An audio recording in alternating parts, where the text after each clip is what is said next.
Sierra Leone's rule of law credential, the persisting weak links. A piece written by Ibrahim Tomi in 2016 stated, while Sierra Leone is generally considered as one of the stories of post-conflict countries that have made enormous strides at building democratic institutions as well as attracting foreign direct investment, it needs to do a lot more to bolster its rule of law credentials. Democracy thrives on a number of pillars, but perhaps the strongest one is the rule of law. In a country where the rule of law is not effectively administered, injustice, incidents of violence, fraudulent elections, and economic crimes are more likely to occur with impunity. As Sierra Leone inches away from its recent inglorious history through economic and infrastructure development, it cannot afford to ignore the imposing demands for strengthening national accountability mechanisms. Sierra Leone's rule of law credentials is clearly not the worst on the continent, but increased government investment as well as legal reforms to make democratic institutions function more independently of the executive arm of government, which is required to address some of the immediate challenges confronting them. In present governance day, Ibrahim Tomi has called on the government to reverse the decision of appointing members of the Peace Commission on the grounds that the decision violates the very act that establishes the commission.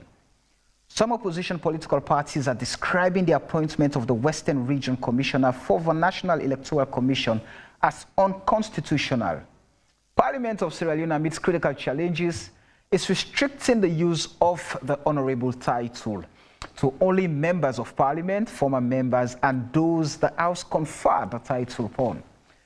Tonight, we shall assess the country's democratic stance and the rule of law. My name is Samuel Wise Bangura, and this is AYV on Sunday.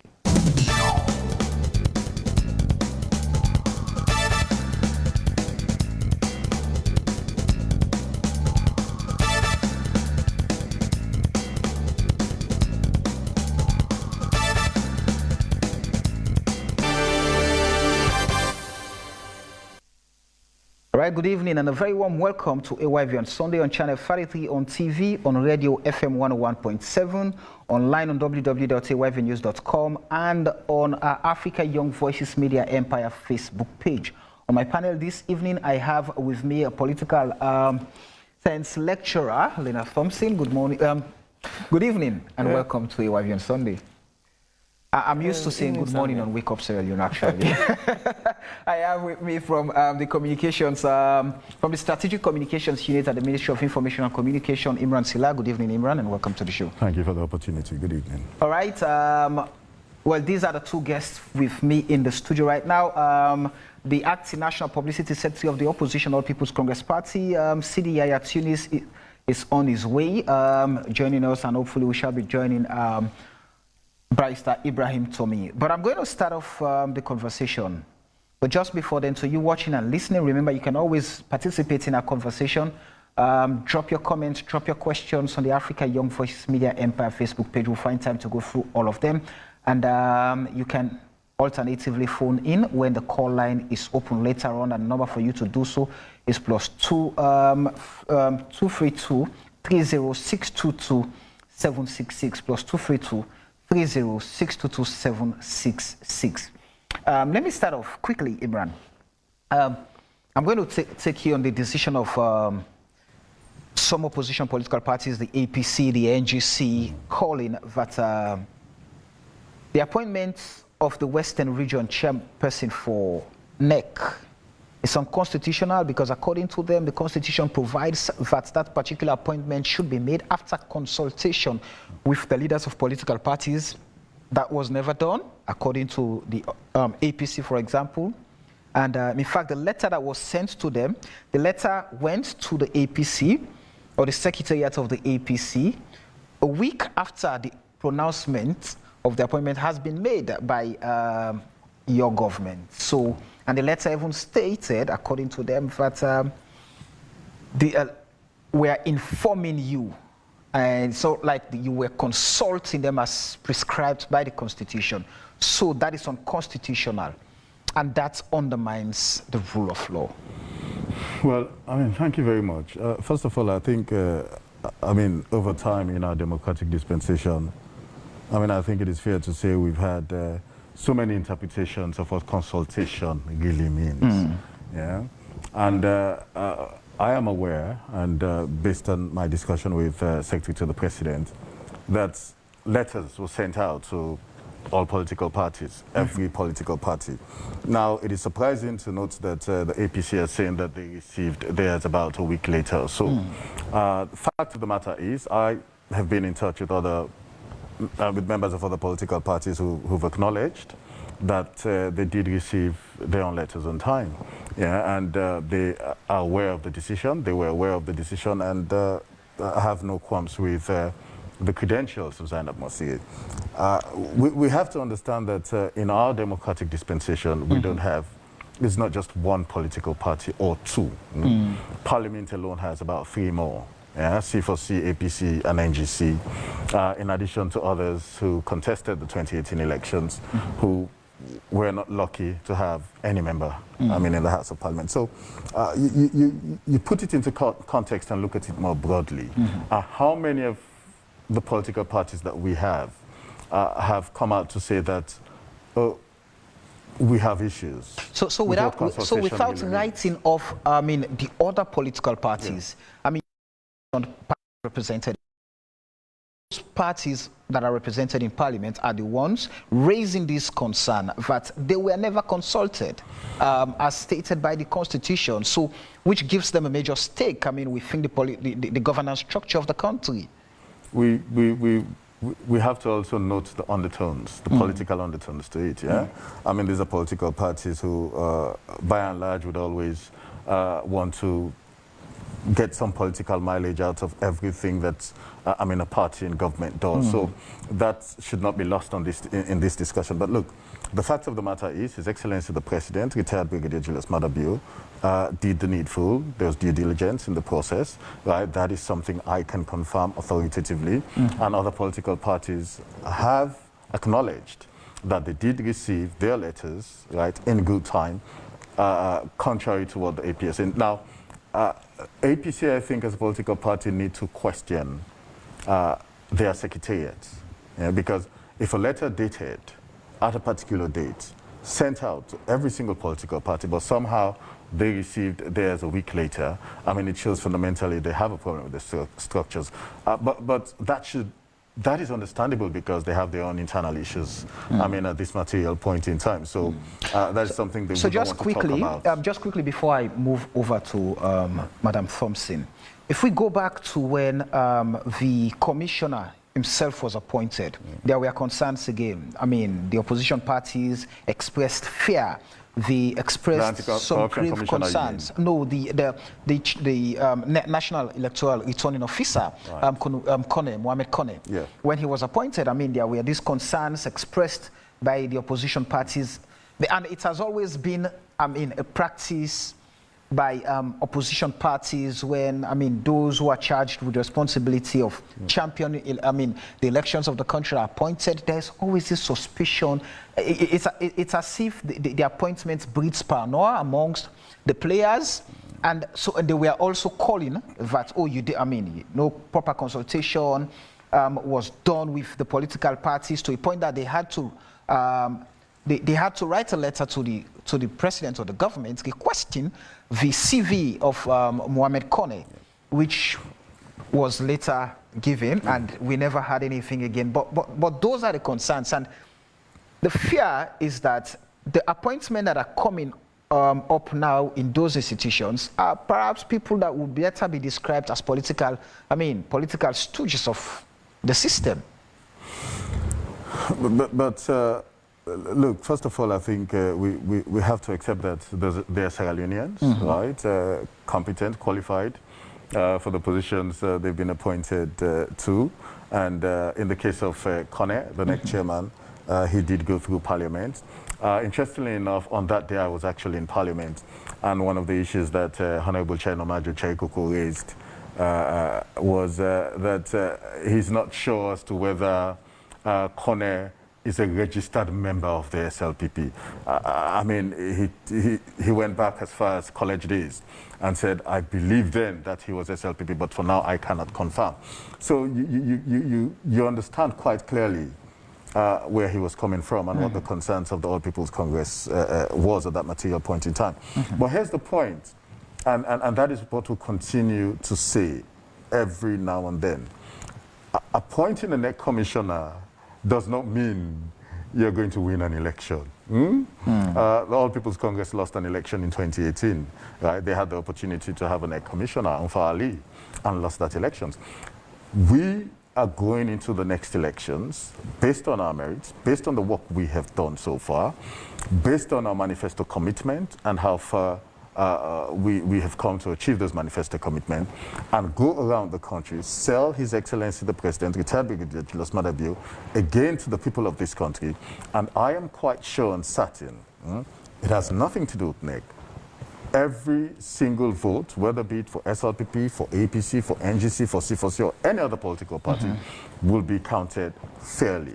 And I have no doubt, just one more point. Go ahead. I have no doubt that this president will emerge victorious based on his track record and nothing else. At what point did the government realize that Zainab Awamosiri is perhaps the fittest candidate for the position? Because, oh, Zainab is one of us. I mean, many opposition parties have accused Zainab as one of those who is actually championing or supporting the SLPP. Back even when she was at PPRC, you have the ADP accusing her of actually, planting seeds of discord, tearing them apart, the ND, other political parties, to suit the SLPP. So at what point did you realize that, she was actually going to make a better candidate because she's one of you? I mean, it's interesting, the view you have expressed about Zainab, because I remember back then, we were in the opposition, trying to get ourselves together, and it wasn't pretty then. Now, let me just say this for the very first time here and publicly, that I thought at the time that Zainab was APC for some strange reasons. Yeah, honestly, I really thought at the time that she was APC. So, again, it is always good that when public officials, right, are serving in a particular capacity. So that begs the question, at what stage did you realize now she's SLPP? Well, I always thought, but I had nothing to confirm, right? But it shows again how silly we can be, right, with our mindset politically, that you suspect and begin to see, see smoke where there's none. Right? I think Zainab should be happy, right, that various sectors of society see her differently, because if for anything, it shows, right, she has been diligent, professional, and that is why we continue to have, so many interpretations about Zainab and whether she's a registered member in the first place of any political party. That is something we need to celebrate. Once you don't face criticisms in your public office, then it shows there's something to be worried about. All right. But that's not the case. Let me welcome the national publicity secretary of the opposition All People's Congress Party, Sidi Ayatunis. Good evening and welcome, Sidi. Good evening. Thanks for having me. All right. Lena, you've listened to the submission of the government. When it comes to, following due process, the rule of law, they've always, ensured that they followed those procedures, those processes, and the law. And the reference point, cities here, they're complaining that the appointment of the Western Region chairperson of NEC, for example, is unconstitutional because the Constitution states it should be done after consultation with the leaders of the political parties. And they, in fact, according to the APC, they received the letter after the pronouncement has been made already. So it was out already that Zainab has been appointed, and that was when they received the letter. It's time to be corrected. And already we had that same concern when the national returning officer was appointed, Mohamed Kone. Where does this put democracy and the rule of law before we talk about perhaps the credentials of the person being appointed? Well, if we have such occurrences actually happening, it tends to undermine the whole process. Right. Because at the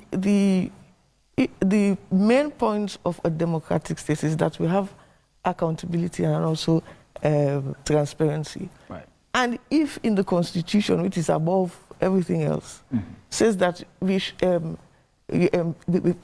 have consultations among the different parties, I think the onus is on the government to be very open about and transparent and consult. You could try to make it semantic as saying consultation means different things. But at the onset, in order for citizens to have trust in democracy, in order for those democratic processes to be fermented in Sierra Leone, we need to have systems in place that government, the onus is on the government at the end of the day, to ensure that we go through this process and citizens see that that there is a process, it is open, it is accessible, and so forth. But when you have this suspicion, I know opposition party will always have something to criticize, but don't give them something to criticize. You know, because these positions are sensitive so we have to ensure that the government, the onus is on the government to ensure that it goes through the various processes, that it goes to uphold the rule of law. We cannot have a government undermining its own laws. You know, so if the APC have a legitimate claim, I think it is something that we have to look at, because it undermines it undermines the institution. Okay, it undermines corporate governance, and therefore it undermines the fundamentals of democracy we are trying to institute here. Let me ask you this question. We have a democratic society like Sierra Leone. We think we have. Well, I'm putting it that way. Democracy advocates would refer to it as incipient.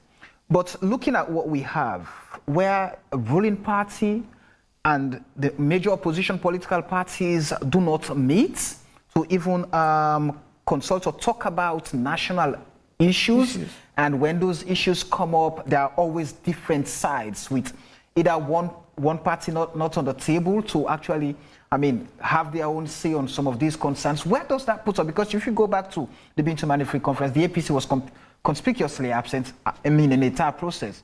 And for them, they were not invited into, they were not also consulted in all of the things. And even the document that led to the process was, was politically based. So how then do we ensure that we're able to get the political parties and the ruling party to ensure that the interest is Sierra Leone? I think fundamentally is that the political parties have to buy into the idea of democracy. It's not about APC or SLPP. At the end of the day, it's about Sierra Leone. And we need to have a playing field, a democratic culture which everybody buys into. Therefore, the beauty of democracy is that we can have disagreement on ideas, on issues, on points, and so forth. But at the same time, we buy into those tenets of democracy. Right. And sometimes it appears in Sierra Leone that politics plays a lot of part in it, where people do not want to engage in government because it would go against their party. And there also undermines it. If there is a national issue on the peace and so forth, I think the onus is on everyone to get on it, and then we could exchange ideas, and we could come to a compromise. At the end of the day, politics is not black or white. There is a midpoint, and midpoint is where most of the time you have agreements, and it is where we should actually situate ourselves, because when we are at the extreme, we are pulling ourselves apart. So we have to ensure that the political parties are fundamental to any democratic states, and they are important stakeholders here. But they have to ensure that whilst they are fighting their politics amongst themselves, between themselves, that the tenets of democracy are upheld, that we do not pull ourselves so far apart at the seams that we actually destroy ourselves. And that is the point. If there is a provision that opposition parties should be consulted as to who should be Commissioner for NEC. Commissioner of NEC and so forth, let there be seen to have a transparent process where all parties can come together and say, yes, we agree. You mentioned something in your precursory remark. That is, I mean, it could be a matter of semantics as to, I mean, who interprets or who answers the question what consultation is all about in the Constitution. But, I mean, for the purpose of good governance and democracy, shouldn't that be perhaps in the form of, in the form of a meeting, engagement? Yes, and all I don't see any reason why. I know they do it. If you go to Parliament, the APC and the APC, they're all together. I don't see any reason why you cannot call people around and say this is, the government has the right to choose or whatever. But at the same time, open it up and so do you think parties' interest is above national interest in this case? So sometimes it is, and it's really disheartening in the sense where on issues that should not even be an issue, we have all this drama and to-ing and fro-ing and so forth, and at the end of the day, we have one Sierra Leone. Our leaders come and go. Right. The state remains. So at the end of the day, we should all have a buy-in into democratic values that would develop our country, develop ourselves as individuals, our economic system, our social system, and so forth. But now all we can see is about politics, and sometimes we have to bring down the volume a little bit and see the bigger picture. All right, Sidi, let me bring you in. The government believes that, it did all it could with, it did some due diligence, followed the processes and procedures, followed the law as stipulated in the Constitution. You were consulted, a letter was sent to you. In fact, in the words of the Information Minister, they ensured that when the signatures were appended to those letters on the 6th of July, they were sent out immediately. So you're just crying wolf, trying to foment troubles as opposition party. Thank you very much, Samuel. I need to take this out because I don't speak as loud as... Look, let us first of all premise our discussion on the fact that we are practicing democracy. And the democracy we have now was ushered in through by the 1991 Constitution, right, which clearly states laws, which clearly states which institutions to be set up and how they should be set up, how officials should be appointed or elected to those institutions, and the laws that guide those institutions. And then also we have institutions established through acts of parliament, you name them. Yeah. But it is very also clear that where you have conflict through an act and the Constitution always supersedes. Right. Now, when it comes to this issue, the Constitution is very clear in Section 33 as to how electoral commissioners are appointed by His Excellency the President. And 33.3 is clear that political commissioners will be appointed to serve, will be appointed by the President after consultation with the leaders of all registered political parties. After consultation with the leaders of all registered political parties. Now, the letter we received clearly, first of all, was sent to the Secretary General of the party, and he was asked in the letter to inform the chairman and leader that Zainab has been appointed Commissioner for Western Area. Take note of the content. So those are the words? Yes. He was asked to inform the chairman and leader that Zainab has been appointed Commissioner for Western Area, which clearly contravenes the provisions in the Constitution. And this is not the first time we have gone through that. Look, Samuel, for us, we've always said this. We haven't even gone to looking at the credentials of Zainab. Right. She's not the issue here. The issue is the constitutional violation. And the framers of our Constitution were very, very much deliberate in doing this. Election matters are very sensitive matters. And electoral processes must be transparent, they must be trusted, they must be believable. So when appointing people to manage our election affairs, every player, every stakeholder, every individual involved in the election process must trust the electioneering process itself. And if you have questions about the appointment of individuals, or if you violate the simple provision of the Constitution to consult with parties in appointing people to manage our election affairs, then how do you expect us to trust the election process itself? I always draw attention to people who want to argue this to the appointment of Dr. Christiana Top then. Former President Ahmad Tijan Kaba, before appointing Dr. Top, he appointed somebody for her position. But then he had somebody in mind. But then because he consulted with political party leaders then, and they had issue with that particular individual then, President Kaba changed his position and appointed Madam Thorpe. And we've seen this throughout the appointment of other commissioners in the past.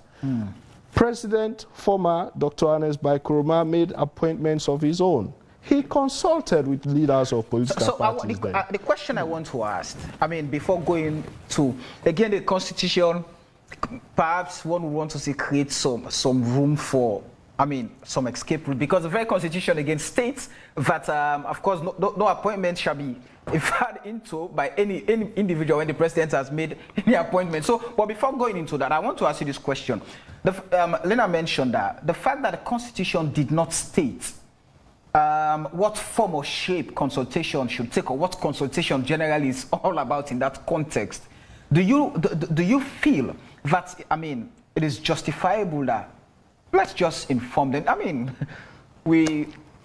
Come on, the definition of consultation is very simple, Samuel, and clear, precisely. Even if you use the dictionary meaning of consultation, consultation does not mean information. They are completely different. To inform and to consult is completely different. You know, and in this case, clearly it is information. We were informed of the appointment. And we were not asked for our opinion or any sort of that. So we were only told that this is the appointment, she will be going to Parliament and blah, blah, blah. Yeah, but, you know, the thing here is, Samuel, you know, it is not just Zainab's appointment. Right. For us, it is disturbing the level of constitutional violations that we continue to see under this current administration. We are talking about democracy here, and democracy is guided by the rule of law. And the supreme rule we have in this country are stipulated in the Constitution of Sierra Leone. Simple. And the Constitution is very clear, you know, as to, you know, how we go about certain things. I mean, even if you move away from Zainab's appointment, you go to other areas for us. Look at how our members of parliament were removed from parliament. Look at how, you know, we've seen sitting members of parliament treated.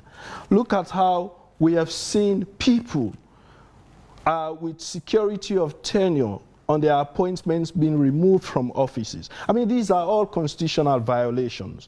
So it is not just this pattern of appointment. Even in other areas, we are seeing violations that have the tendency of undermining our democracy. I tell you what, Samuel, no matter how you look at it, We have a parliament, as far as we are concerned, that is illegally constituted currently. Because we have 9 unelected members of parliament making laws in our parliament. That is why I want to come in. When you say your members were illegally removed, that was a decision by the highest court of the land. Yeah, but which perhaps gives it legitimacy, gives it legality. What does the electoral law says about appeal or petitions when it comes to elections matters? 4 months after elections. And when was the matter decided on? Over a year after election. These people were in parliament, they were sworn in, they've served as parliamentarians, and then after a year clearly contravening our laws, they were removed. And you know what again? Even the timelines for appeal, they appealed and the case was not empaneled for appeal court judges to hear until the time has elapsed. So every step of the way we've seen violations that only continue to undermine our democracy. And for us, that is our concern. The level of impunity we see from this administration as far as constitutional violations are concerned. We do not strengthen our democracy that way, Samuel. We only weaken our democracy, and eventually we will eliminate our democracy that way. The government is saying due processes have been followed, the law, is being followed to the letter, and things like that. And you have now, you've listened to CD's submission that this is a pattern of violating, breaching the Constitution precisely, and with impunity. And that kills democracy, that kills the rule of law, and definitely that will not augur for any form of good governance or development in a nation like Sierra Leone. But that is what the APC would like us to think. Yeah. What do they say? Facts are facts, truths are abiding. Yeah. In consultations, you can also inform in the process. I understand that there is fundamentally a difference between information and consultations. Right. But in consultations, you can also inform. Whilst consulting. So let us not get bogged down with semantics here. Fact of the matter is this. How many political parties do we have? We have about 17 registered political parties. Come up to say we got our letter a week after. How many have questioned this entire exercise?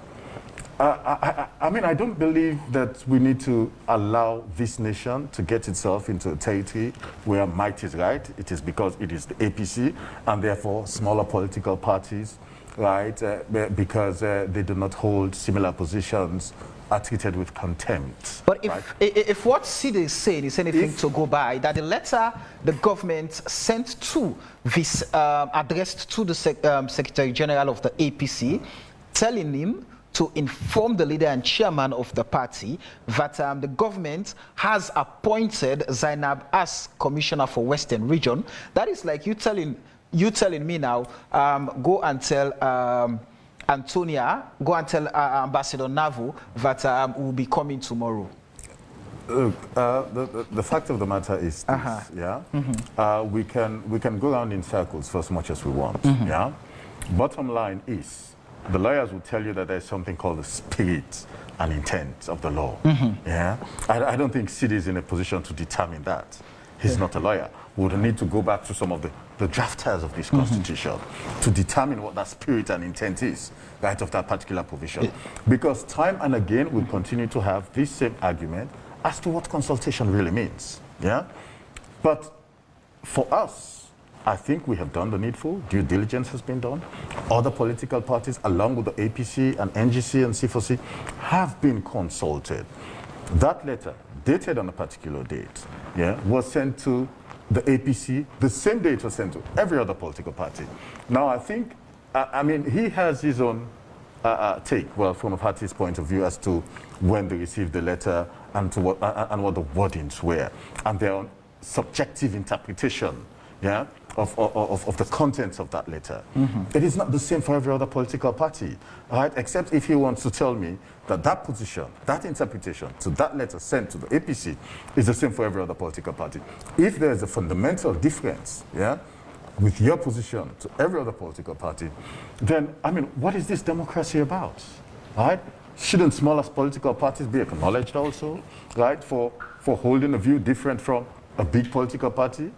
I mean, look, if we want to, and that's the reason why this government, right, continues to be, is being acknowledged across the globe. They take off other political parties. Let me just bring in quickly. Yeah. Let me just bring in quickly. When the APC was in power, I'm aware that you have those smaller political parties who, I mean, were grouped, and I mean, they had something that, I mean, they always going to support the government then. I mean, I was privy to a lot of things, and which could not be different from what is happening now. So you have those parties now who will definitely always come in and support your initiatives, your decisions, which does not necessarily mean you're right. I think under this current dispensation, we have been seeing political parties swinging back and forth, right, from positions held by the APC to positions, I mean, in support of government. So, I mean, it shows that it is very much alive, this democracy, and that is what we want. It is not in every single instance that you expect every single political party, right, to think the same way as government. But what is fundamentally important is, are we doing things to the best of our ability? Are we making sure that procedures are met? Are we doing the needful in consultation? I mean, I've had this narrative time and again by the APC talking about the way MPs were removed and all the rest of it. Look, that was done by the highest court in the land. And there's a precedent. Go back, Sidi, to Constituency 5 and Constituency 15, right, under the APC government. And what happened, right? That precedent would remain forever in the history of this country to suggest that the law is supreme.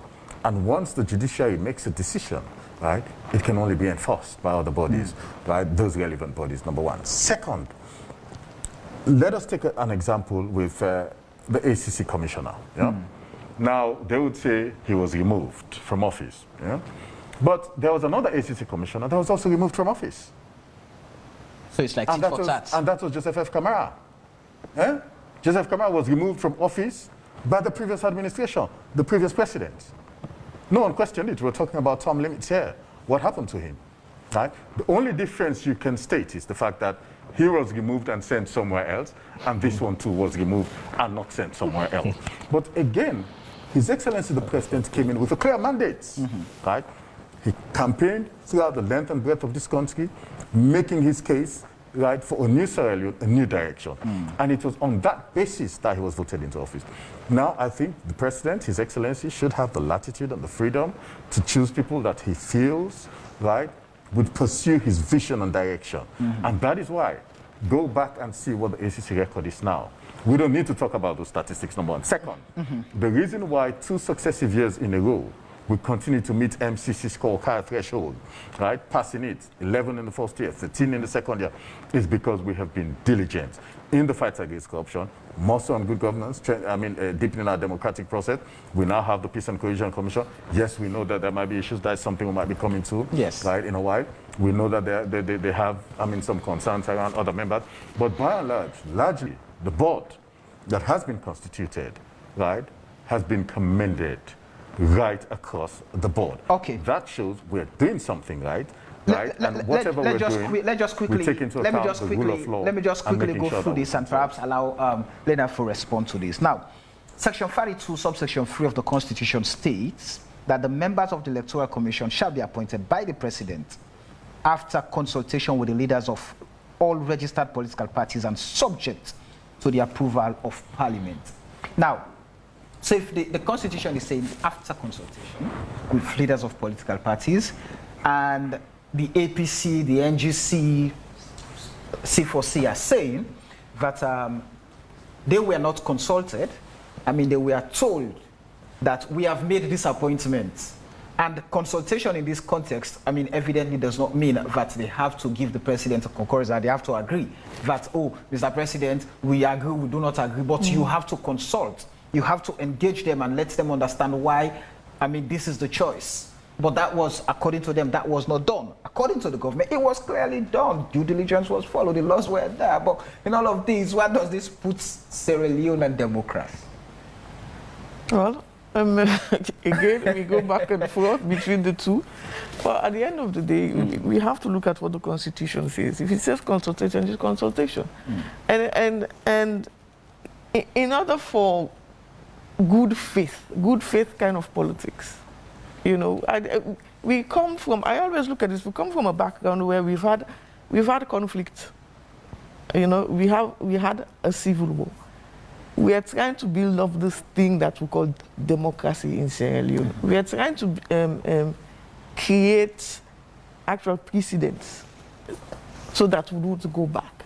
So in some ways, these positions, especially when we have two of these political parties who are always on their on each other's throat, we have to have that good faith in if that is what the Constitution says, that is what the Constitution that is what should be done, and we would not know who is whether they consulted, whether they informed the or whatever. So, well, at the end of the day, and I think for such a position that is very sensitive, that everybody have a stake into, I go back again. The onus is on the government to show that it has done due diligence, and when it does that, the opposition can't say anything, because the oppositions are always looking for something to nitpick, and then without doing that, you create a bigger problem for yourself as well. So we have to ensure that the rule of law, what is in the Constitution as the supreme law of the land, is followed to a T. I know the Constitution, Sierra Leone, everybody has their own say on the Constitution. Secondly, I want to go back to a statement Imran said, and there are other political parties, but let us be a little bit realistic here. Other political parties are only here, they are only here in Sierra Leone to fight election. That is the only time we actually see them. But that is what all political parties do. Yes, that is what they do. Half of the majority of in the 5 years, we don't see them. Not necessarily. Yes, in the 5 years, the only one that we are seeing now is NGC to a certain extent. But apart from that, when there's election, we see all these 20-something political parties. And as you quite rightly say, most of them go according to the winds of the incumbents. Exactly.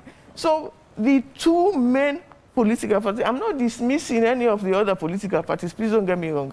But at the same time, the two main stakeholders here, there has to be some sort of consultation between them. And if the APC feels aggrieved, that they might have a right. Okay? But you cannot say, oh, because we told the others were in agreement and we don't. No, I don't think that's a thing. We have to have a process where we include everybody, even the smallest party, and to the because the APC is the main opposition. Right. Okay, and for our democracy, if we have these things, these problems at the fray, it undermines it. Because I tell you something, you went back to what the APC did before, and APC, not necessarily to what the APC did. And APC would go back to what SLPP did before, and it's the constant theme of our political system. Well, I go do that because Tsunami don't do that. That have been judicial decision. Well, but you refer to that, and by doing that, we are pulling at the threads of the democracy, where we will get to the point where, oh, because they did it, we will do it, and at the end of the day, nothing would be achieved. Everything would collapse. Right. I'm tempted to ask you this question, Lena, just quickly. As a political scientist, the politics we practice, is it the best system for a nation like Sierra Leone to thrive? Yeah, we can thrive if we have I normally say we have to have critical debate, in-depth kind of debate. That is the only way we can strengthen our democracy. We bring to notice what is wrong, we try to put it right. And it's a healthy kind of dialogue. And it's better to have dialogue than to go into war and conflict and so forth. So, so for us, we are learning. You know, we have come from a very check and pass. So it's something that we are learning as we go along. Right. And it's good to have these kinds of debates so that the citizens understand the fundamentals. At the end of the day, when we are choosing our political parties, it should not only be based on the color or the tribe or whatever. We should look at these pertinent issues in order. All right, Sidi, let me ask you this question, perhaps with regards Zainab now. I mean, the commissioner herself. I mean, should Parliament approve her? Looking at her credential, I mean, there have always been complaints about Zainab when she was at PPRC. That in fact, Zainab is a very strong supporter of the SLPP. Zainab is so. What does the APC think? For us, you know, it is not just about you know, Zainab as an individual. It is about people who get appointed to serve as commissioners, especially at NEC. You know, our framers of the Constitution were very deliberate. We have to ensure that whoever is appointed to serve as commissioner has a lot of experience on elections matters, dealing with elections before. I mean, has some amount of independence as far as, you know, partisan independence is concerned. I mean, we all know people belong to a political party, but when you are outrightly partisan, you know, we have to ensure that that is not the case. And, you know, I find it interesting. In the past, we've seen, you know, some kind of, you know, career growth as far as, you know, NEC is concerned, because mostly people who were appointed, you know, tend to have served in the commission, you know, grew in positions until they were appointed commissioners. But we've seen people being appointed outside, and that is not what the law says. I mean, the law is not against that, but we're just curious as a party. So it is not so much just about Zainab, you know, but people who get appointed to positions like those. I mean, we are in, these are sensitive positions. These are positions we expect holders of offices to have some amount of integrity, some amount of you know, independence, and a lot of experience in hand. Because elections could lead us to chaos if they are not handled properly.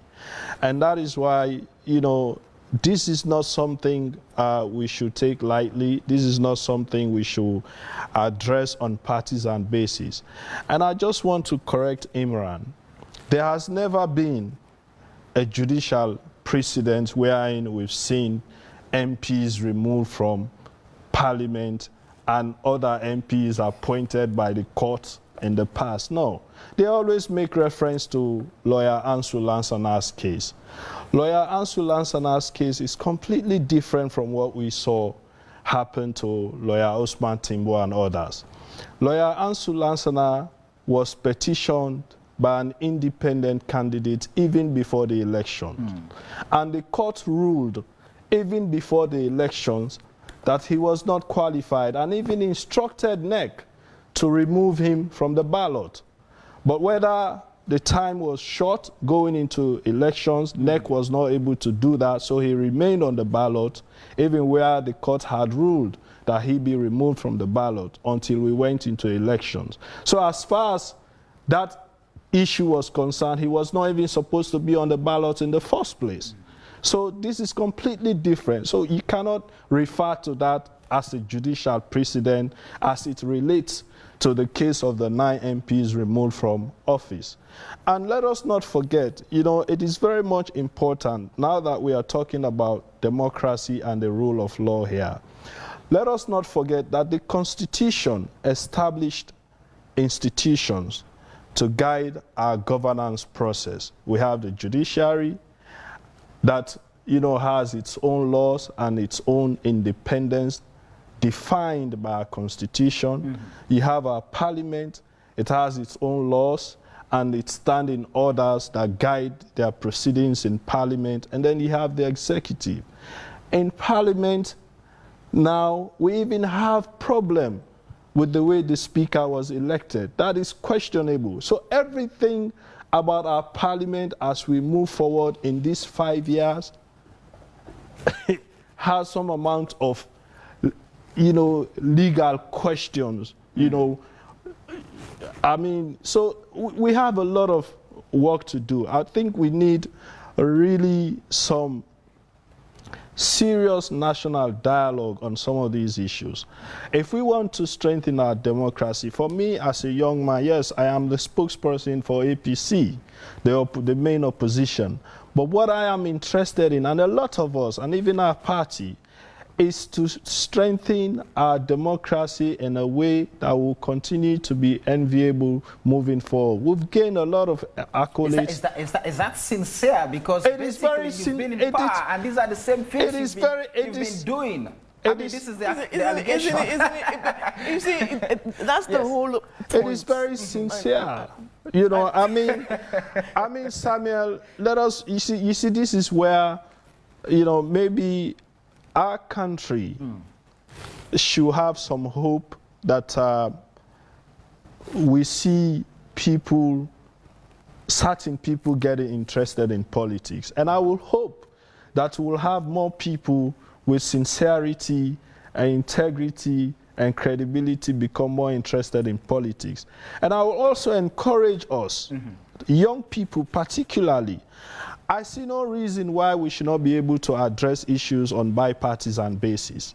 If we feel it is wrong by law, by statute or whatever. If it is right, and we should be able to call it wrong if it is wrong. All right. And we should also be able to call it right if it is right. Wants to have a bite. I just wanted to say, because you asked and said if it's sincere, and that question alone tells us that we have a problem where people don't think the political parties are sincere. Right. And the reason why people don't think they're sincere is because of past actions. Everybody doing this, when you come, I'll do this. Right. So, but at the end of the day, we have to ensure that, as he quite rightly says, that we build the structures of our democracy. Political parties are the essential components of that. And if we as citizens cannot trust our political parties to do the right thing, then our democracy is in peril. It is important. If we go back to the point on appointment, and I know you're coming to that, but we're talking about the appointment of the Peace Commission as well. Yeah. And I don't know whether it's true, but over the social media, we've seen appointment letters. What does that say? The Act of the Peace Commission says that it's the board that should appoint. But if you see in letters of appointment, it pleases the president, then we have a serious problem there. It have a serious problem because you're basically undermining the whole thing as well. You're compromising the whole process. So it is a fundamental process that we ensure that when political parties are in power, the things that they grumble about when they are in opposition, they do not do. And that is the fundamental problem. It comes back to you asking if they are sincere. If they are sincere, let us do the right thing, because this thing is for all of us. One quick point. Go ahead.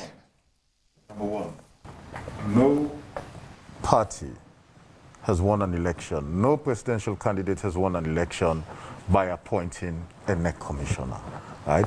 There is enough history in this country to suggest, right, that having a NEC commissioner, right, in place for an election doesn't mean you're going to win an election. Ultimately, the 7 million people in this country at every given opportunity have voted for someone, in their view, at that material point in time that they feel will take the country forward. In 2007, your party actually accused the commissioner of NEC for actually giving the election to APC. Fact of the matter is, right, there was an election, a result was announced, and ultimately, right, because we were in power prior to 2007 and that there was a NEC commissioner, right, did not mean that that election was won by us, right? It's the same for 2018. So there is enough history to suggest that a NEC commissioner in place does not mean that that presidential candidate or government will win an election. Here's the point. Here's the point. Ultimately, I think we're underestimating, right, the ability of 7 million people in this country, right, the ability to understand and make a decision as to who, right, is going to be their president from 2023. Are we kicking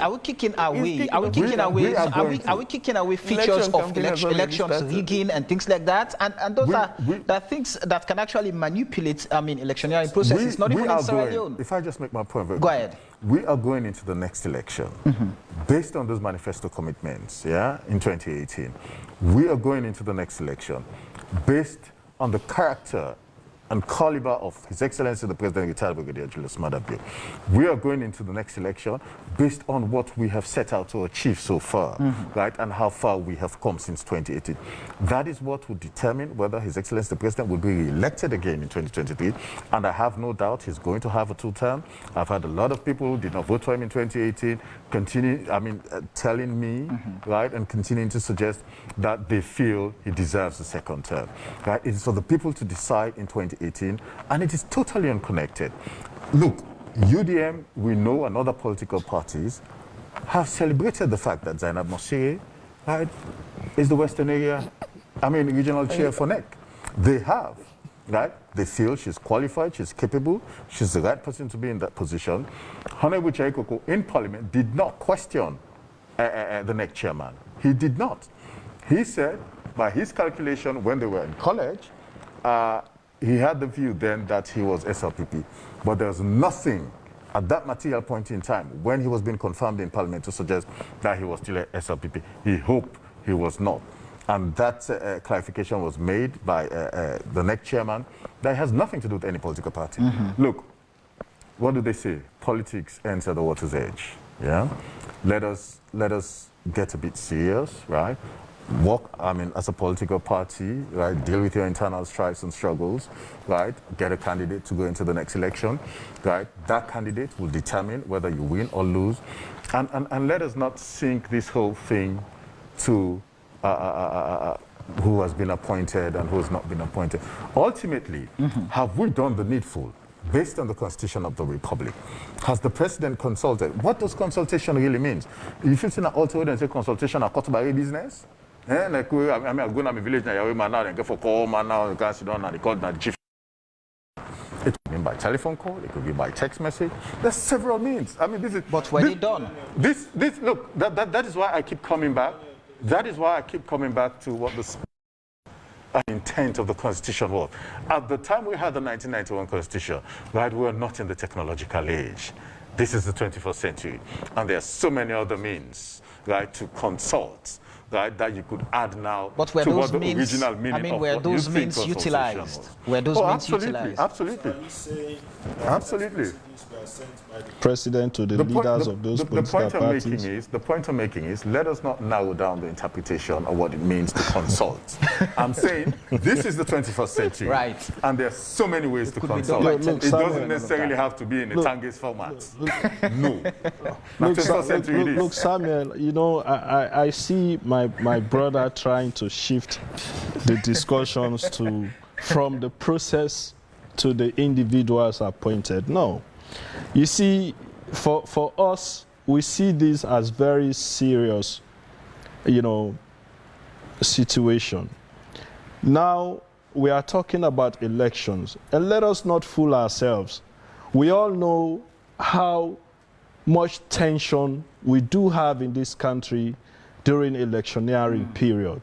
We even see instances where in certain political parties are not allowed to campaign freely in certain areas. And now, if we have the commission that is supposed to oversee and manage our election process being questioned in this manner as to people heading that commission, and if the main political parties have problems with the with the individuals that have been charged with the responsibility to manage our our election, I think we ought to take it seriously, all of us. Now, maybe Imran has not taken time out to really study the current structure of NEC as it is, from the commissioners to the directors to even people who are the district elections officers, now district elections managers as they call them. It will interest you to know that out of the 16 district election managers we have in this country, you have only one northerner among them, no westerner, the rest are from southeast. These are people that are going to be conducting our elections at that level. And what does that mean? It already is there. I mean, I didn't know. It is skewed in favor of one political party. We all know. We all know that. I mean, these are the kind of things. I mean, why, when you go back to 2018, you look at the same structure, it was balanced. You have 20% Western area, for example, 25% North, 30% South, 30% East. That is what you expect. And it is not just NEC. When you look across this country now, that is similar in every institution. It is disturbing. No, we have to highlight these things. We're talking about democracy here. Right. And these are our institutions. This is our country.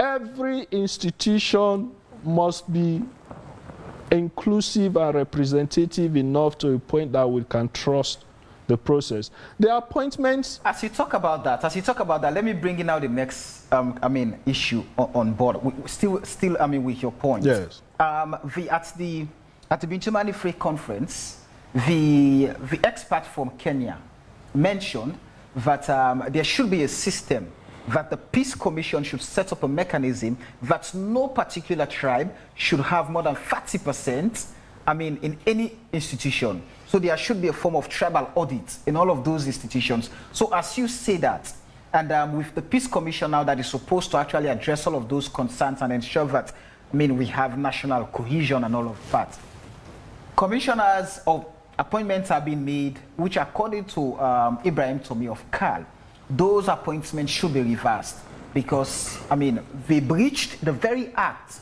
that established, the commission. So what's the level of trust now do you have in that commission? That is even where some of us, begin to question, as to whether certain people who are leading us really have understanding of what democratic governance means. Because I don't understand how you can violate your own act. You established the Peace Commission. It is clearly through the Act of Parliament. And the laws are stipulated clearly that the commissioners should be appointed by the board. And here we are, we've seen appointments. Now people have been served letters going clearly against the very act that established the commission. So how do you expect us to trust in such process? And it is not just with even the appointment, the whole process of how this is an institution that is supposed to bring all of us together.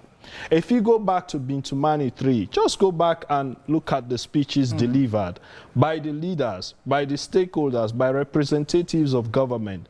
They blame games in those speeches. How do you expect every sector of society to be comfortable enough to be part of that which is supposed to build consensus among us, that which is supposed to bring all of us together in peace and unity?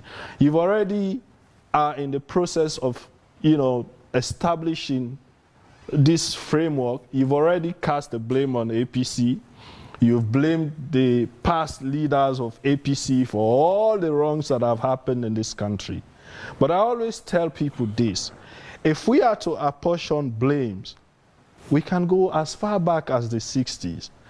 But the fact of the matter is, the democratic dispensation that we have now, it's not what we had back then. It's completely different. The governance structures that we have now, we didn't have then.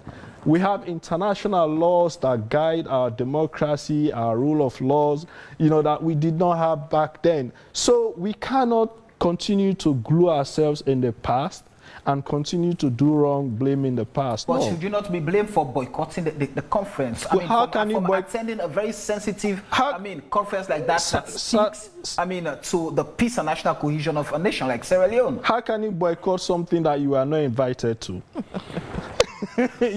How can you boycott something that you are not invited to? You have to be invited to boycott. Okay. We were never invited. Let me make this clear. A letter was sent to...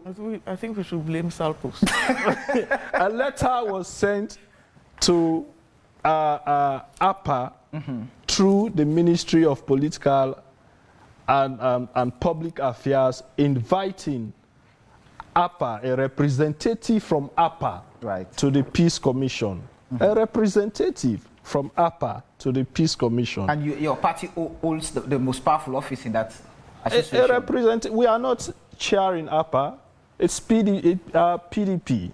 So if we ask for a representative, so among the 17 political parties, you only ask for one person to be represented through APA. So how can you come and say APC boycotted? We invited them, they didn't show up. No, we were never invited as a political party. What's government defense, with this accusation? Now, he said something about tribe, and I feel despondent about it. I have to be very honest. In what way? Yeah? Because when we sit here, the three of us, right, as educated as we are, well, you want to think so, at least we get basic OA levels, yeah? That will begin to degenerate a discussion to tribe, right? Maybe we did not do history in school, none of us. But my history tells me that what we have are regional boundaries, the demographics are completely different, the dynamics, right? And the demographics in this country completely different. I'm a Sila from Mwemba Yawema. I'm originally a Madingo. But because Mwemba is home for me, I'm considered to be a Southerner. My maternal side, am I interested to note Nakrio, my mama and papa. Right? But her maternal side, now from Putlok or Kafubulo. It's something I don't like to get into. That is a given, but when it comes to politics, do you write that off? I'll tell you you have tribes that can be linked to political parties? But this is what pains me. Go ahead. This is what pains me. I went to St. Edward's Secondary School alongside people like Suleiman Bobo Kaba, Africano Sorisise, Sonkita Conte, Ahu, Efe Bundu, Ramad Jallo, whose father was running Metro and Eskroma in 2002. Never at any point did we have any discussion around tribe. Never. Suddenly, because some of us are political actors now, it is all too convenient, despite the education, despite the history and demographics of this country, knowing that all we have are regional boundaries and that those demographics suggest something completely different, because it is convenient for us to sit and talk about tribe. When I was in opposition, throughout all my time criticizing the former president, Ernest Bai Koroma, I never once mentioned tribe, that people were appointed based on tribe. You know why? Because I ought to know better, right? As a politician, it is my responsibility to tone down the rhetoric. Something you started off with. Samuel. Tone it down. I'll give you time. I think it is misleading, it is disingenuous, it is dishonest to 7 million people in this country. The least we owe them is to be civil and respectful and not treat them just like out of curiosity. Second, just out of curiosity, would you not link the SLPP to the Southeast? Which, many reports have come out. The politics of strongholds, the APC, the Northwest, would you not link that? Samuel, probably I think we need to read up a bit on our history. Because my history and the history of this country suggests that the SLPP was actually formed by Northerners. Given. I hope you understand. Agreed. So what are we talking about? Shaka Stevens was a man born in Moyamba district, who became the first president, leader of the APC. So that's the irony of the current practice of both political parties. What are we talking about? The APC and the SLPP. Let us get back to more serious things that would help to The Peace Commission.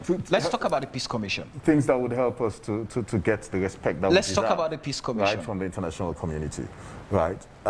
Bintu Mani, every political party, right, took part. Bintu Mani, with the exception of the APC. But you know, I have a friend. We're very close, and he's APC. He comes to my office from time to time, and he played no small part in the previous administration. We sat down one day, over lunch, and he was saying to me, "Say, me brother," he said, "Me party." He said, "I've been there long enough." He said, "One thing I can guarantee is," he says, "the APC is very intense politically, right? There are no small games, not to like FA League and Carling Cup or whatever. For them, everything is just intense. It's all about politics. That's all they know, you know." And for a moment, I sat there thinking to myself, now I understand. But he might have his own views, and that might not necessarily be the views of Sidi Tunis and others in the APC. But that's the feeling I continue to have. I think we all owe it to the people of this country to tone down the rhetoric, right, and let us have a civil conversation.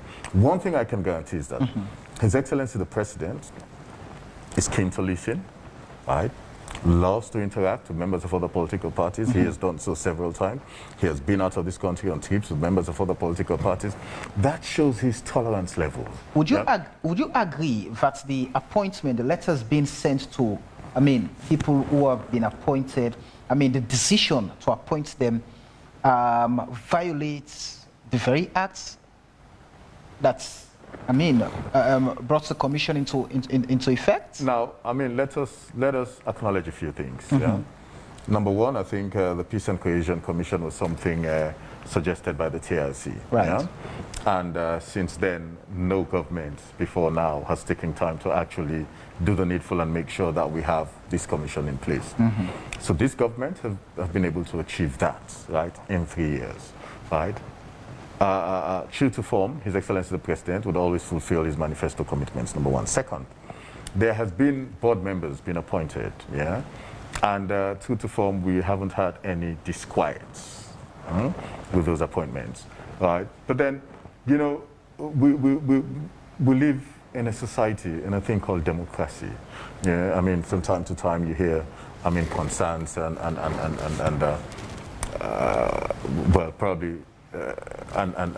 concerns and different take as to whatever the president does. It is allowed, it is acceptable. But what I can guarantee is that this president, right, would listen and listens very well, right, and we continue to take every single view on board.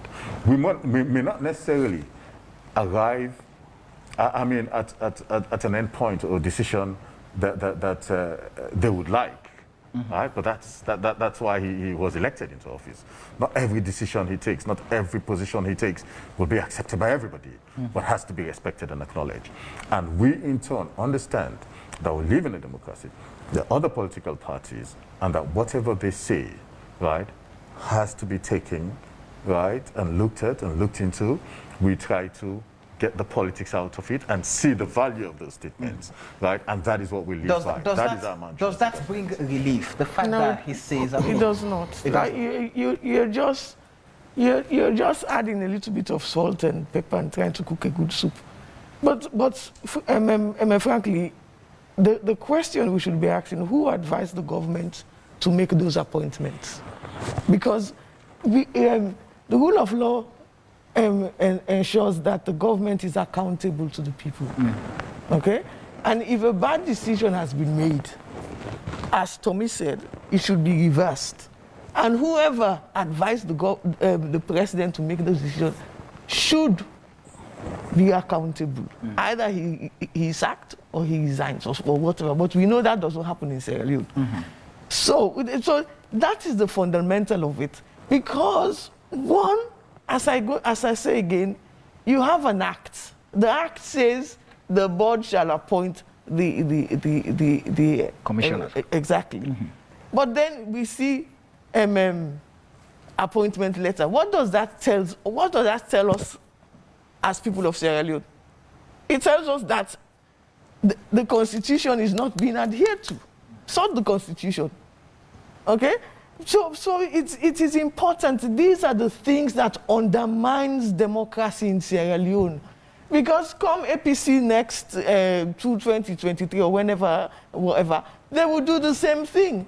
And what trust would people have in the commission anyway? The commission, that commission is an important institution, okay? What trust do ordinary Sierra Leone? I'm not looking at it from APC or SPP, but the fundamentalist is the people of Sierra Leone, because we are the one who go out there and vote. Yep. And if we don't trust our leaders to do the right thing when they are in power, as I said before, then we have a fundamental problem. Okay? So why should letters of appointment be out when we know that it's the board that appoints the commissioners? It's not done. It should not be done. And government have to take responsibility for that. They have to be accountable to us, because in opposition, if the opposition in power, when they're in power, do the same thing, they will be the first one crying, and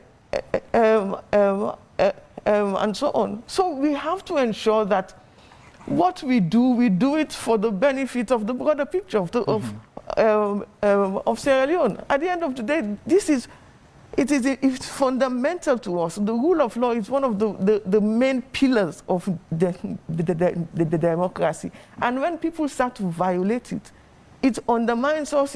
We don't have trust in the system.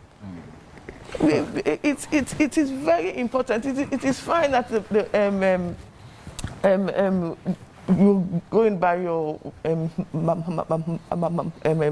first one and so forth.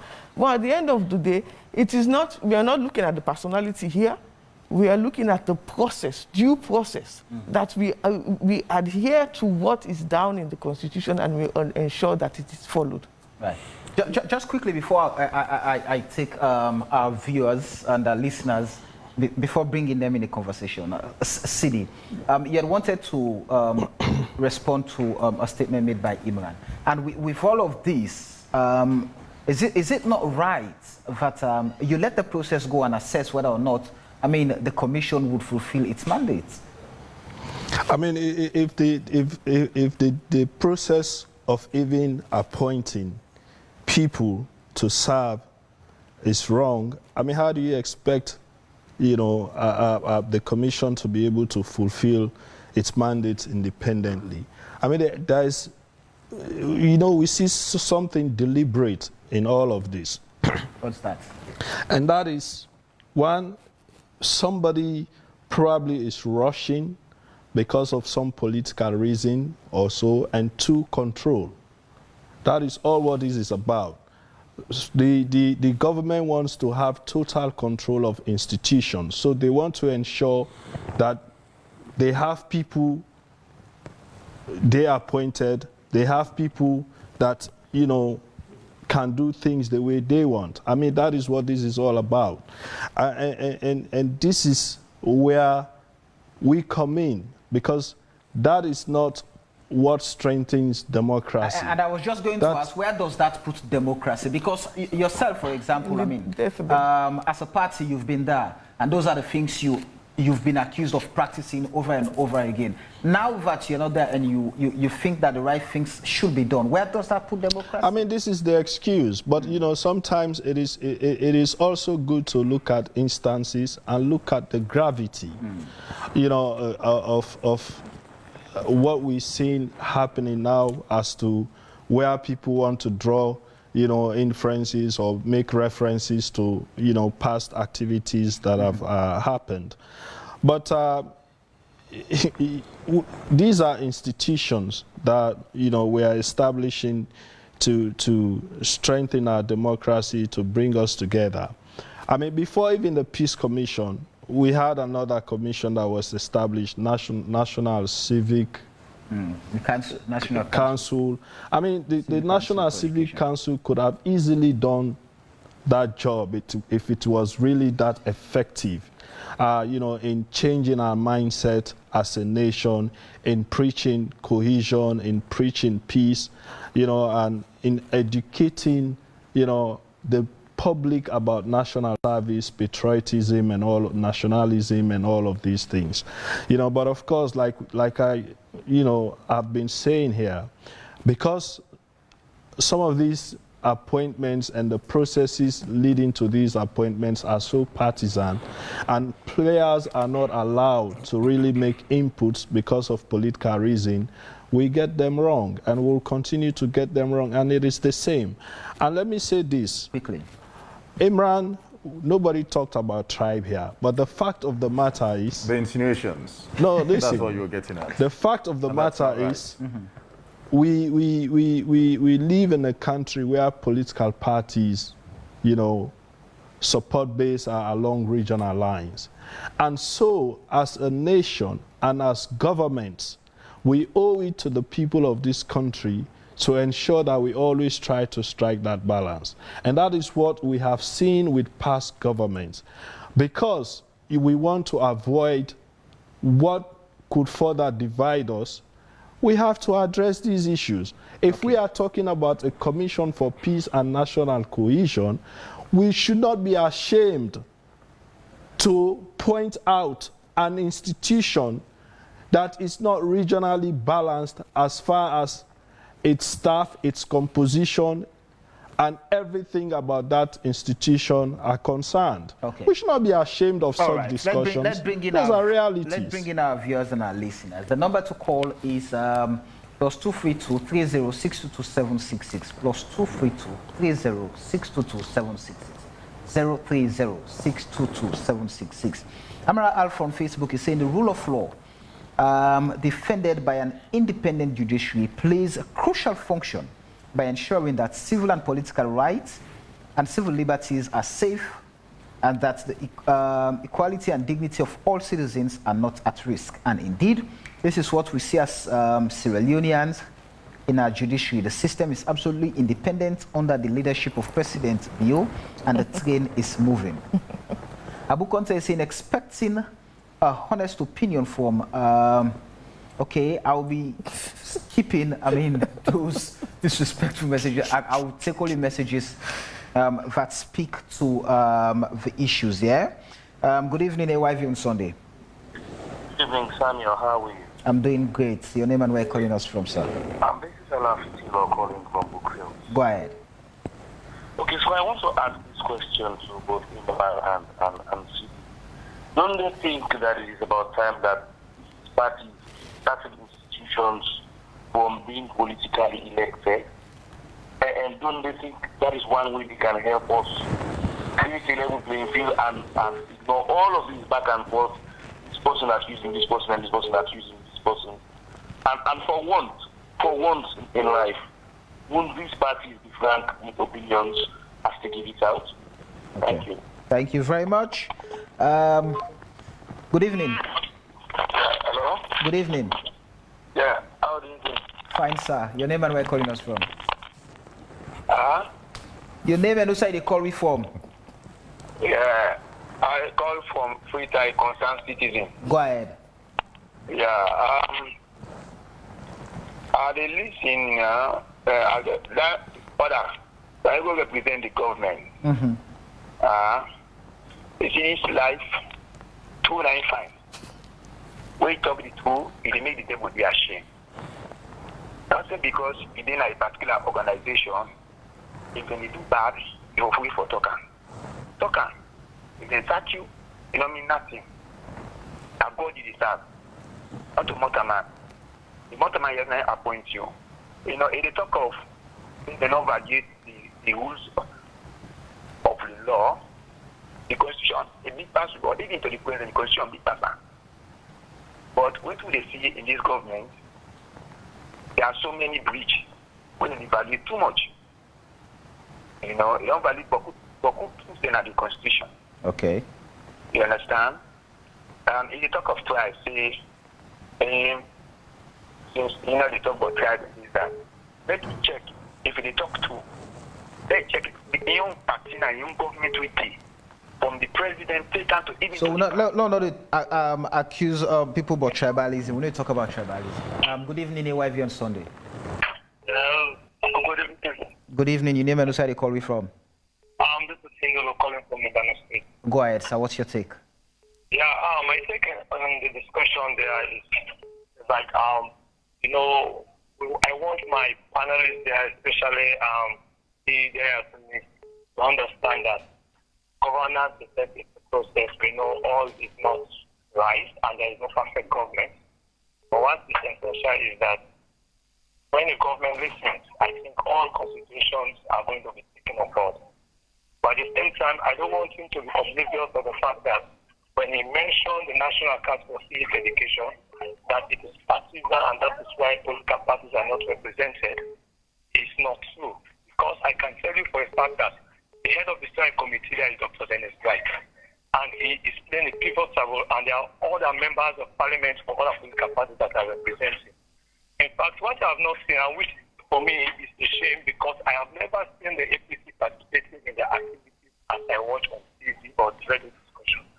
So moving forward, I think what they need to do as an opposition is how to come on board and help this government to succeed, because that is what we as Iranians will need. Thank you very much. Thank you. Thank you. I think we can accommodate at most 5 more calls. Good evening, AYV on Sunday. Good evening. Yeah, good evening. How are you? I'm doing good. Your name and where are you calling us from? My text is from Freetown. Go ahead. Hey, now one thing with I'm talking about this program here. Where the desire for education for them to understand, some people about the victory attention, and they can go back. Don't forget the alone. Unless and until we check with constitution, at the same for them government will for the power. That is a government not spend a lot of money for them. Therefore, we review this constitution. They are anti-parliament common power. They're not cheaper now. And this country now, we don't get a system now. Everybody can really interpret the constitution. You don't see. So until therefore we review this constitution, this country, and at the same way we go for the panel, now go back to the tower we come up. Thank you. Thank you. Good evening, AYV on Sunday. Hello. Hello, caller. Yeah, good evening. Please stay away from your TV or radio set. Yeah, Mina Ibrahim Bangura, at the call from Longley. Go ahead. The concern with regards to the representative of the government. Go ahead, sir. In statements, it clearly should say the defense, but the sincerity lacking. When are the concern will not be mentioned in the program. How an institution will organize a particular election one-sided as far as the tribe of that country is concerned. Second one is the host of the program when Samuel. You know the country. That's an issue. You don't get for the sentiment. We call a spade a spade. Institution of that nature is not for the one-sided as far as the tribe of this country is concerned. It's as if this particular institution, they don't already tag them saying that this you can't defend. I'm not going to play football on all the one that go play against that this team they come out from this country. But we will just get together, we say from different countries, we expect for now in the form of what we know that people are doing. So let the government representative not be sincere.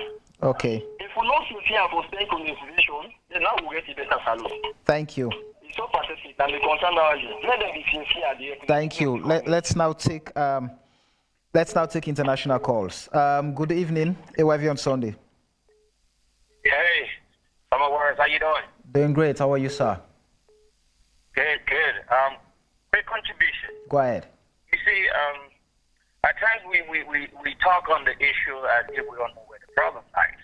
And I'm listening to Brother Tunis complaining about the power of the presidency, basically. But he forgot that his party is the presidency too much power with the Samsumana case. By right, President, they don't even need to consult them because of that case. So we need to be very serious in that country. That power that was given to President Nkrumah as a supreme executive in that Samsumana case basically undermined that clause within that constitution as to consultation. President, they don't even need to consult them. Okay. So Mr. Tunis needs to go back and maybe talk to Honest Nkrumah as to why that happened. Okay. Or why his party did that. Thank you. Thank you. So we need to be serious. Thank you. Let's go to the Netherlands from the US. Good evening, AYV on Sunday. Hello. Hello. Are you with us? Hello, caller. Yes. Please go ahead. Yeah, but I'm listening. I just want to throw light on the issue of what is going on and to really know exact. Good evening. Good evening. Go ahead, boss. Hello, can you hear me? Yes, loud and clear. Yes. Good. What I want to talk about the issue, the trend that is going on in Sierra Leone, the issue of trust. We Sierra Leoneans, we have lost trust and integrity. When I'm listening to the panelists, these people are not really honest with the Sierra Leoneans. We keep on saying something that is completely not true, and we keep on saying something that is completely contrary to our laws. So I think they are really keep on misleading us. And some of those things we need really to tell these people that you are there to represent with the Sierra Leoneans. And when you are there, not that you have everything, you should really seek the interest of with the Sierra Leoneans. Okay. See what is truth and lead us into better future. And also the issue of not really prioritizing things. I think those are the things that really bother me with the Sierra Leoneans. All right. And for you also, I want to advise sometimes when we listen to talk to these people, try to really inform them that they are talking to the general, to the world. Let them be honest. All right. Yeah. Thank you. Thank you. Thank you. Thank you. So you have to be honest, you're talking to these people. All right. Quickly, let me just go on through a few messages. I'm not going to take any, the calls, it's enough for tonight. Ibrahim Jakema is saying, one thing I know for sure is that everything President Bio is doing, APC would always oppose. Even if when it rains heavily, APC would tell you that President Bio is responsible for too much rain in Sierra Leone. Okay. It was, okay, I'm not going to take that. Imran, please define for us the term consultation so that we can better understand. Mark Kuruma is saying, Chelno Ebari, thank you. We'll get a technical team to work on that, yeah? Kanwa Billy saying, Mr. Imran, indeed, there are many political parties in Sierra Leone, but there are only two main political parties, which are the APC and the SLPP. Therefore, of the two, anyone in governance needs to be patriotic in decision-making. Else, the back and forth shall always be in our political spectrum. CD Tunis, okay, okay, I'm not going to take that. Masereko, we have to be respectful. Well, this is, Eddie Grant is pleading that you take off the mask so that they can actually get better of what you're saying. She's preventing,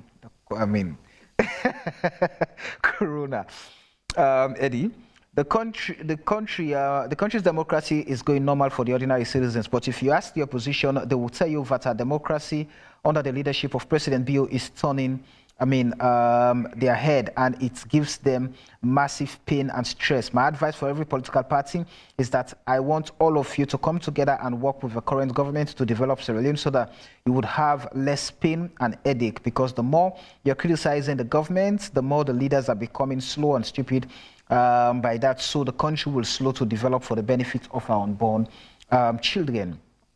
120 Sierra Leoneans are suffering in Guinea-Conakry prisons. They have been there for 9 months now. We need your aid, AYV. Prosper Karim Conte. Okay, we'll follow up on that. Manasseh is saying, I wonder what CD would say in regards to the rule of law, as his government, then the APC in history has no respect for the rule of law. Anyway, we're listening. Even though tomorrow's election is to be held, even if tomorrow elections are to be held tomorrow, APC would lose. Okay. This is about civilized citizens of Sierra Leone. Honestly, with all the, I'm trying so hard, but it's so difficult for me. One basic tenet of democracy that needs to be upheld is the rule of law that enhances good governance, which is popularly missing in our new dispensation. I strongly believe appointment of such nature needs consultation. Brahma Conte. A very key point, Lena Thompson, political parties come and go, but the state remains. It tells us that for our democracy to, okay, that does, we need it. It's not complete. Abu Conte, please. The fundamentals of democracy have been trampled on by both parties in the history of Sierra Leone politics. It seems that the constitution is a smokescreen for political parties to use on its electorate in their favor. There's nothing in the constitution for the people, only for the political parties in political party in government, which happens to be the SLPP. We've seen the same attitude in the APC when they had the mandate. This leaves a sour taste in the mouth of those who believe in transparency, which is not being adhered to. Oh, Salon, that's from Ronald Georgestone. Patrick Wu is saying, what's very clear is that us, the normal people, are fighting these politicians' cases for one reason or another, but yet nothing changes. 5 more messages. We have hundreds of them, unfortunately. Time will never permit me to go through all of them, and I hope you guys would understand. Imran City has the right to use, okay, no, we're not going down that lane. My dear wise, let's go back to the drawing board. We want honest peace move and not a defense stage. Malik from Guinea-Bissau is saying, Abdul Malik Kamara from Guinea-Bissau. The point here is, if the past government has done mistakes, the president should refrain from repeating them, but rather doing better. That's growth in democracy. Joseph Ibrahim B. Sankor is saying.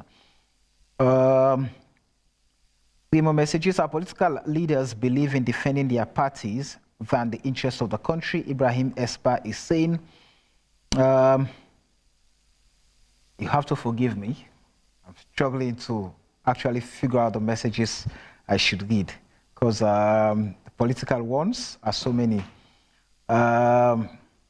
I know Abu Conte.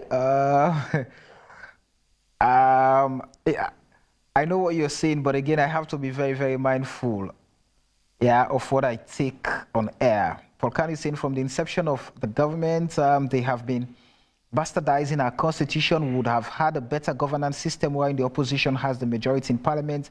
There comes in consultation and lobbying as its practice in Western democracy. Okay. I know, Bobo Labo, thank you very much. Our ICT team will definitely look into that and see what they can come up with to get rid of some of these guys. Indeed, it's all about control, which has been the habit of both your parties. Like the lady said, when you come into government, you do the same as the SLPP. So nothing is new. Our electorate needs to wake up in who you vote into office, because you deserve the government you vote into power. Remember, Ronald Georgestone. And 2 more messages to go. 2 more messages to go. Appointment without following due process is a very unfortunate situation for our fragile democracy. Zainab Sharif Bangura is saying, Western democracy campaigning on black. Okay, I will leave that. I won't take that.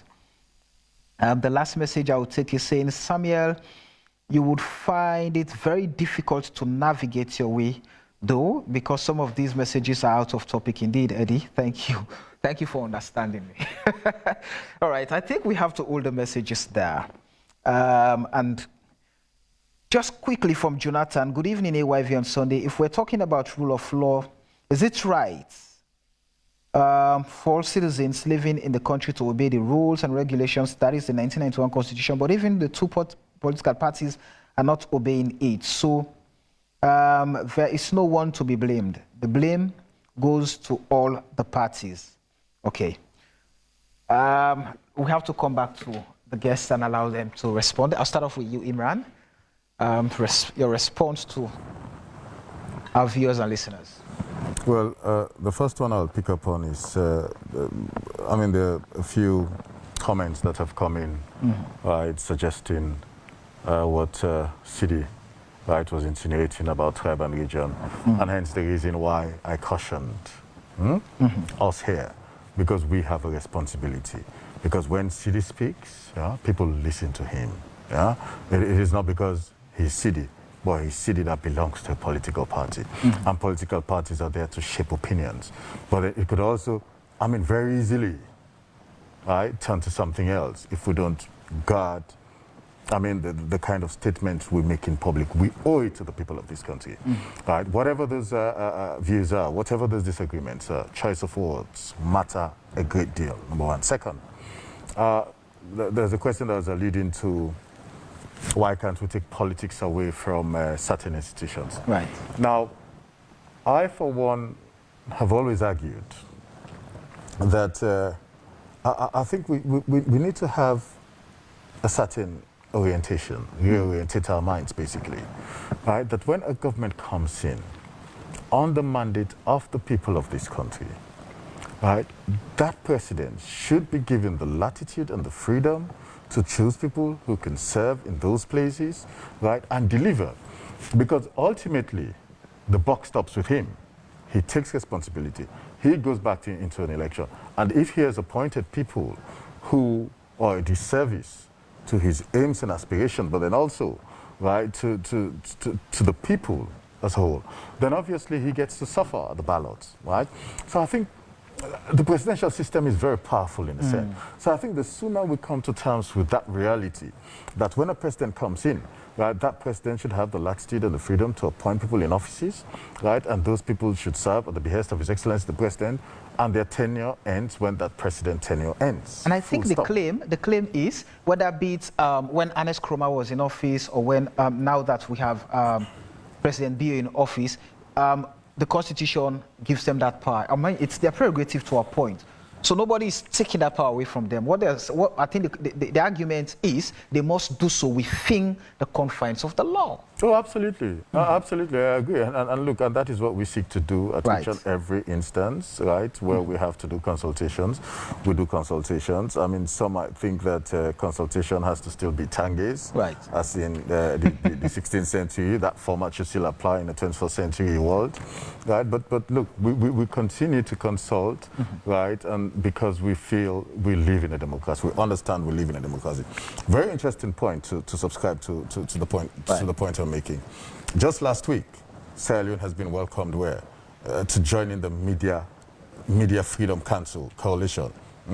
We look forward to continuing a partnership, right, to defend media freedom and apply the principles of coalition as essentials of democracy. And this commendation was coming from the UK government, no less a person than the UK Foreign Secretary, Dominic Raab, commending Sierra Leone for its efforts so far. Now, the point I'm making more broadly, have we made progress? Right? The answer is yes. Is there a fundamental shift in the way, I mean, those who are not in the business of politics, I mean, our international partners who have their international benchmarks, that every nation on planet Earth is being judged, right? Are we meeting those benchmarks? Are those benchmarks our aspirations as a people when it comes to Part 5? When it comes to the death penalty, when it comes to the gender bill that has gone through cabinet, that should be going to parliament at any point. Are we meeting, right, I mean, the realities and the challenges that we face in making Sierra Leone a better place?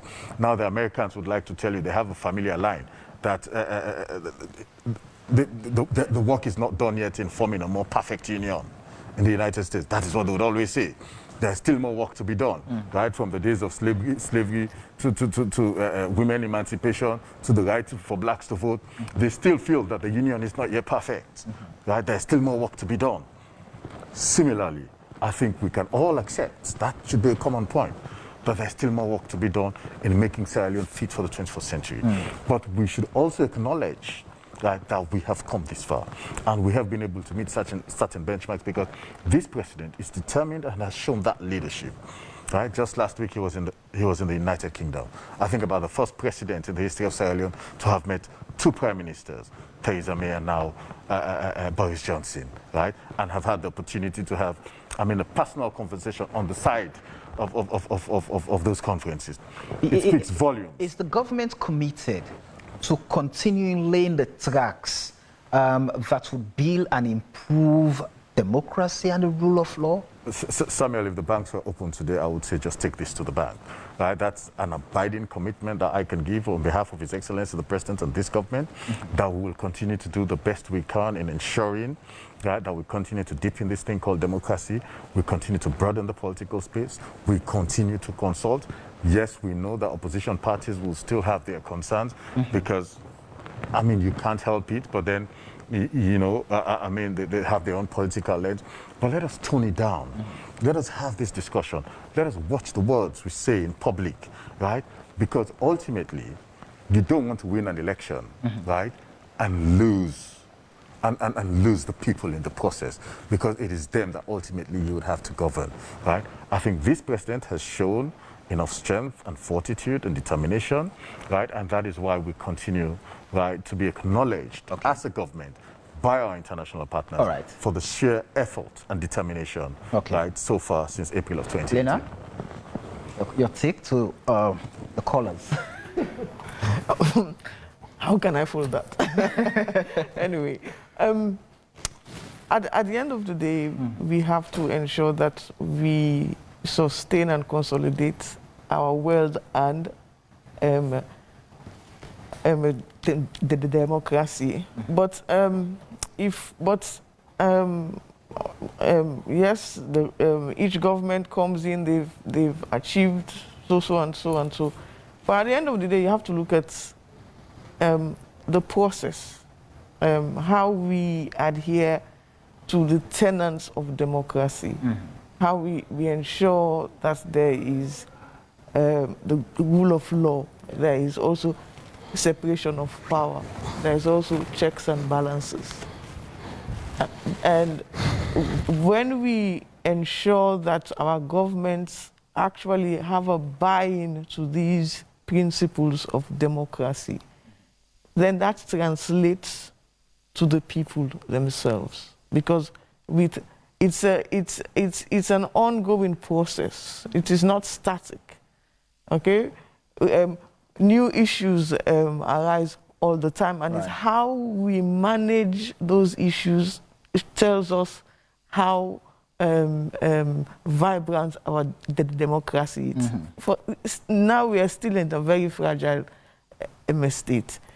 But if our leaders don't buy into those tenets of democracy by the way they act, what they say, how they behave in power, that translates to us as the people. Because you have a vibrant political system when you're able to attract people into that system. And CD said earlier that to get more people into the system. And what we will normally find is that if we're having all these kinds of issues of violations and so forth, you tend to turn people off. People would no longer decide to go vote. Even if they say, oh, well, it's a fundamental, people will say, well, why am I voting? When we know that when each one of them comes, it's the same thing. Okay? You tend to also attract the worst kind of people into politics. And unfortunately, I think in some cases, it has happened in Sierra Leone, where good people who should be in the system, people with integrity and so forth, have decided that they're going to stay back and so forth. And that does not augur well for our democracy, because what we want is a well-functioning system where those talented people we see them in the system. It strengthens our democracy, it strengthens our institutions, it strengthens our leadership, it strengthens us socially, economically as well. Therefore, that's what I'm saying. The optics have to be there. We have to be seen when in power to do what should be done. Somebody said if a political party did something wrong the last time, the next political party comes in, you should be able to, let's straighten this out. This is not how it's done. And that sets a precedent on how we go forward. And it cements those fundamentals of democracy. And as of now, we say democracy, but sometimes we really have to question how our commitment to it. And at the end of the day, this is the only political system that would benefit us. No other system. So we have to ensure, whether you're APC, SLPP, NGC, whatever, that we have a buy-in into the system. Our laws are there to be protected, to be safeguarded, to ensure that democracy is sustained and we have a... In a minute, let me ask you this question. We've been talking about democracy, but have we modeled I mean, our own concept of democracy to actually fit our own, I mean, the politics we practice and well. I think it's an, as I said, it's an ongoing thing. It's a living document. it's something that we have. We have to put democracy is not about representative democracy. Is not about one size fits all. Right. We have to put it within our own context, and these are some of the issues that we are grappling with. And I said to you, we need dialogue. We need to engagement for us to sort it out, ensure that we have pillars in place within our own context to ensure that we have something that is workable. As I said, it's a functioning. It's a concept that is evolving, and we just have to ensure that we have a buy-in into it. Our leaders are truthful about it. It's not all about, oh yes, democracy, elections and all that, but we have to, all these things, rule of law, separation of powers and all this. The judiciary has to be independent because it gives us citizens confidence that we need. The fundamental thing that us as citizens need is justice. When we know that we can go somewhere, if we are wrong, we will go and get justice. But if you don't have all those things, it then undermines those pillars of the democracy. All right, Sidi? A very big thank you to the callers and the texters, even those who may have insulted us that you skipped. You know, a big thank you. But the fact of the matter is that it is not always true that no matter what, you know, whether President Bill does good or bad, we will always criticize. That is not true. I mean, we're all Sierra Leoneans. We're a country of 7 million people. We believe that if a government does well, we'll say it. But at the same time, we should also not shy away from, you know, stating, you know, the wrongs that the government is doing. I mean, I stated earlier from the onset that, you know, our democracy is based on the 1991 Constitution.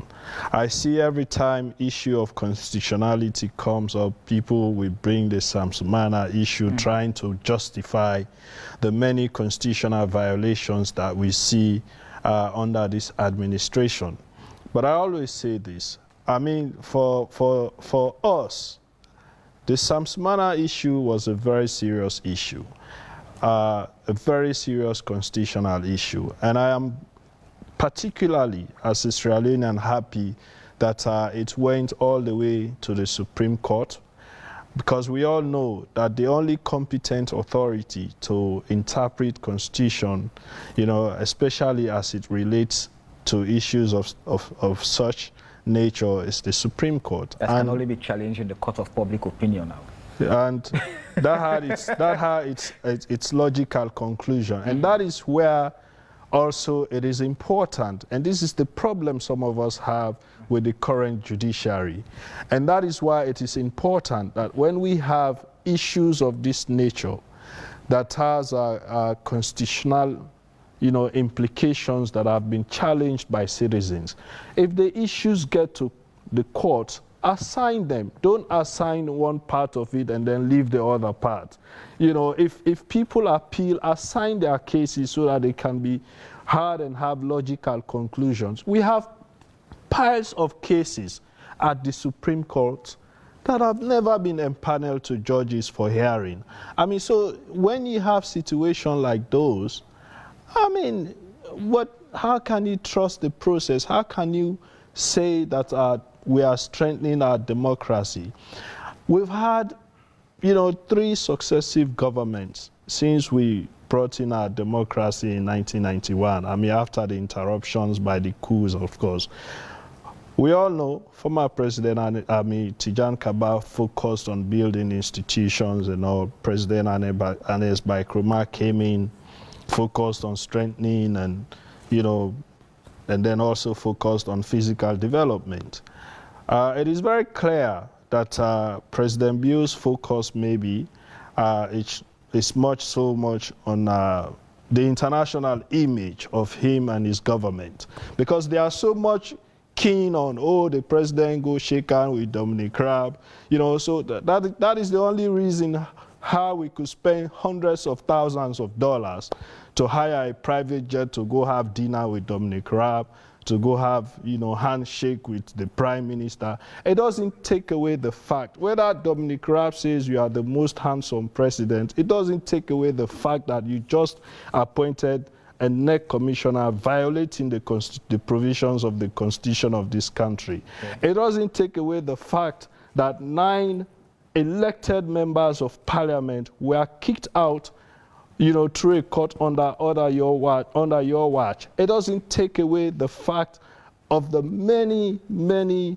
violations that we have seen as far as the constitution is concerned. Thank you very much, CDI Atunis of the APC, Leonard Thompson, political science lecturer, and Imran Sila from the Strategic Communications Unit at the Ministry of Information and Communications. We apologize for not getting Ibrahim Tomi, and again, we apologize for not having the minister who's been represented by Imran. Of course, that has been the argument. Yes, we had the minister consenting to be here, but Imran represented him on the show. And that's all we have time for in tonight's program. Many thanks to our panelists for giving us their time, and to you, our lovely audience. A repeat of this program comes up on Thursday at 4 p.m. Thank you for staying with us and participating in the program. Be sure to catch a fresh edition next week here, same time, same station, your home of all things credible, factual, and all times balanced news. And coming up after this is the AYV Primetime News. The show has been AYV on Sunday. My name is Samuel Weisbangra saying good night.